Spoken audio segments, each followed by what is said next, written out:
What's up, everybody? Welcome back to my channel. It's your girl, Sister Girl on Films. And as you can tell by the title, I will be giving my thoughts and opinions on Last Night in Soho. So if you're interested in my thoughts on this intriguing psycho thriller / horror, then stay right there. We're gonna get right into this review. Hey, Sister Girl on Films, you don't want to miss a thing, better stay tuned in. So lay back, get into the vibe, in the mood. Real reviews from a sister's point of view. Trailer reactions, movies and TV, so entertaining and authentic, believe me. So roll that footage, I'm ready to chill. Time to hang out with my sister girl. Hey, Sister Girl on Films. Hey, Sister Girl on Films. Hey. So Last Night in Soho stars Thomasine, I hope I'm saying it right, Mackenzie. She starred in also Jojo Rabbit, if you saw that. She was the Jewish girl that the mom was hiding in the attic. And then we have Anya Taylor-Joy, who is most known for her roles in Split and what was the last one, y'all? What was the last one called?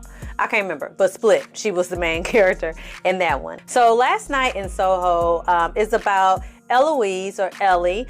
She is a student at a fashion design school in London, and she is like intrigued, obsessed, mesmerized by the 1960s. It inspires her fashion sense, her style of music, she is very much enamored with that time period. So while in London, some events unfold and she somehow gains this almost paranormal connection to a woman living her most fabulous life, we at least think, in the 1960s. That's the best way I can summarize it to y'all without spoiling anything for you, because I do not want to spoil anything for this movie. So this film came out Halloween weekend, and as y'all know, what else came out Halloween weekend? Halloween Kills. Yes, I hope we all said it together. And so, of course, this film was overshadowed by Halloween Kills. When I saw the trailer for this film, I was like, oh my God, I need to go see this film, because it looked really like interesting to me and something different. And I love different and interesting, okay? And so going into the film, it was only showing in a couple theaters in my area, at least for Rego. And it only had like a couple of showtimes. So after watching this, that makes me very, very sad. But it's okay. It'll probably be in streaming services really soon. But let's go ahead and get to the review.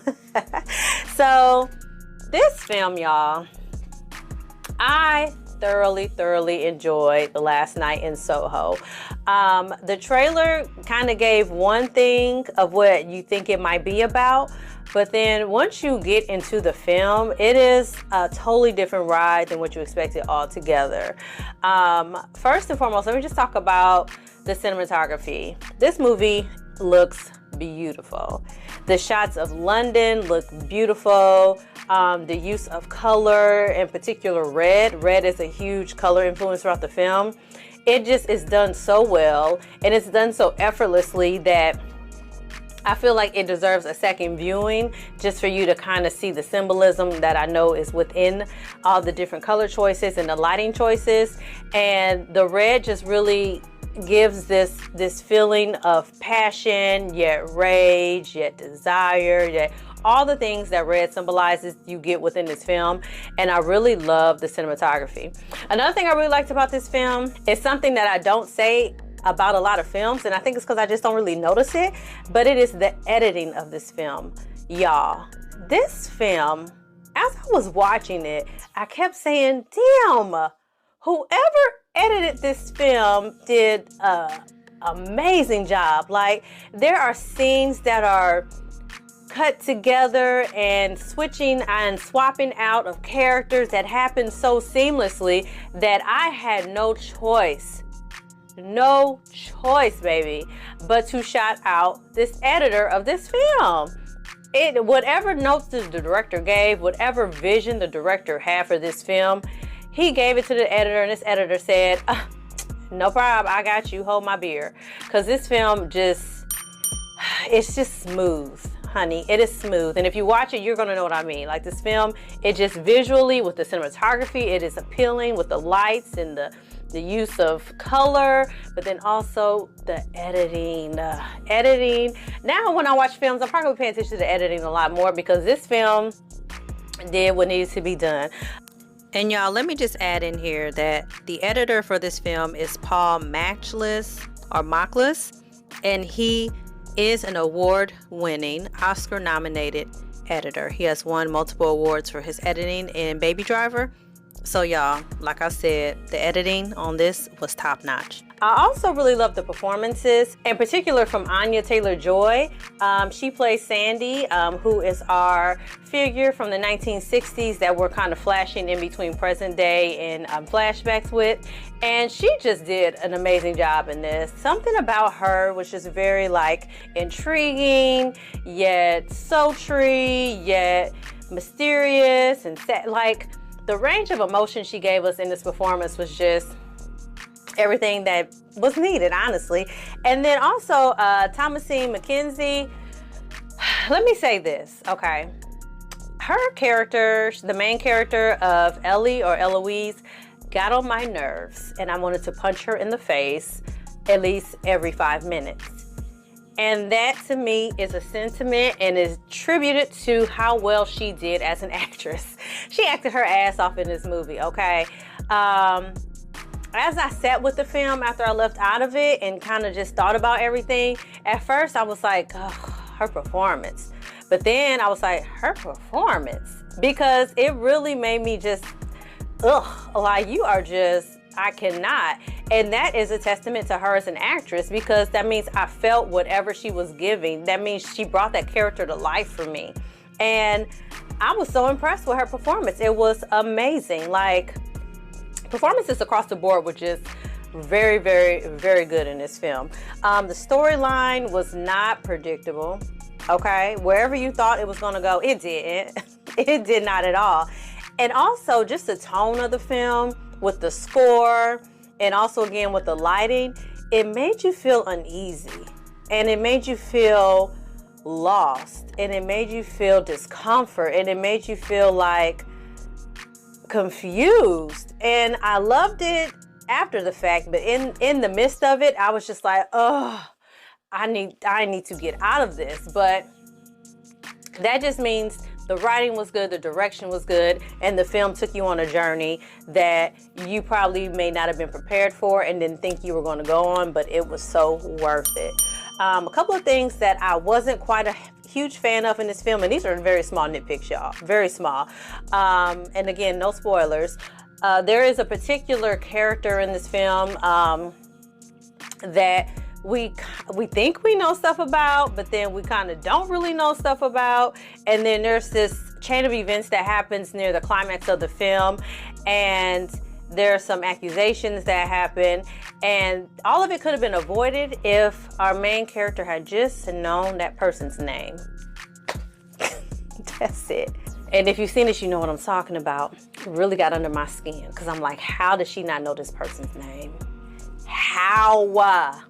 Neither here nor there. So that is one part of the film that really just has been aggravating me this whole time. And then also, there are a group of mean girls in here, and they really aren't necessary. Like, they don't necessarily directly impact the story, but they do little things to push the story forward. And I feel like they really aren't necessary. They're just literally plot devices to move it forward. So I wasn't a fan of them either. But other than that, y'all, this movie was just one of the best I've seen this year. And I know I just said that about The Harder They Fall, but it's true. It really is true. And again, I hate that this came out the weekend of Halloween, and probably a lot of audiences missed it because they went to go see Halloween Kills. Y'all, I implore you, if this is still playing in your city, go check it out before it leaves theaters. Like, I feel like you need to see it on the big screen to appreciate the colors, the vibrancy of the film, the music. Just, it's so good. This is so good. I want to see this movie again. I probably won't have time to go see it again in theaters because my schedule is crazy. But whenever it starts streaming, because y'all know right now stuff starts streaming like really fast. So once it does, I will be for sure watching it again. And this is probably going to make one of my favorite movies list of all time. Am I stretching it? Nah, of all time. Last Night in Soho is a must-see. If it is still playing in your area, go watch it. You will not regret it. I know a lot of people probably don't even see this review because it's not a huge name film, but that's what I'm here for, y'all, to put y'all on the stuff that you might not consider or you might not have watched, or you just kind of was like, oh, that looks dumb. But this movie is worth your eyeballs. It does take place in London, so there are British accents.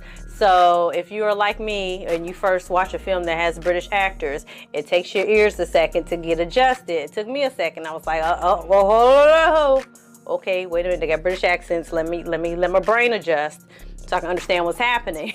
But then once you move past that, y'all, this movie is just, I don't do rating systems, but I guess if we're doing out of 10, 9 out of 10 for me. Amazing. So let me know in the comments below if you checked out Last Night in Soho. Please, if you watch this film, talk to me in the comments because I have things I have to say. And if you have not watched it, y'all go check it out. It is worth your time. And as always, y'all, like this video, share this video, subscribe to my channel. Y'all don't have my subscriber count on my videos, but I'm trying to get to 1,000 subscribers. I'm not even at 1,000. And I mean, I ain't that consistent, so I ain't that surprised. But help your girl get to 1,000 subscribers. I'm almost there. I'm almost there. So subscribe. It's free. It don't hurt you. You know what I'm saying? Just subscribe. Thank y'all so much for y'all support, and I'm gonna see y'all next time. My shit and keep it honest, keep it independent. I hear them hating, but that's only cause they inconsistent. He said the weapon wouldn't prosper, now they wouldn't form. I'm about to golf, I hit the middle and it's good and warm. I got the $1 million motors, I've been getting to it. I got the shit that boost your ego when you listen to it. I know they waiting on the fall, but I doubt that.